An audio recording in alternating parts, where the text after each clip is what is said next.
What's the meaning of concurrent?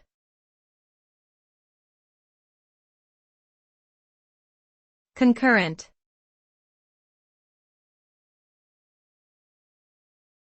Concurrent.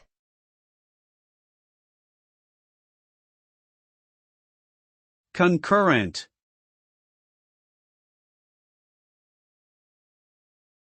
Concurrent.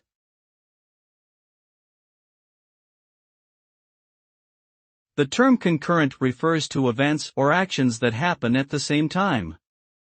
In computer science, concurrent programming involves designing systems that can perform multiple tasks simultaneously, improving efficiency and performance.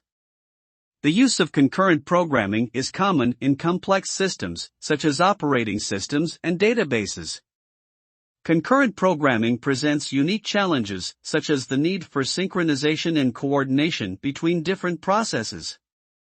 However, when implemented successfully, concurrent programming can greatly improve system performance and responsiveness.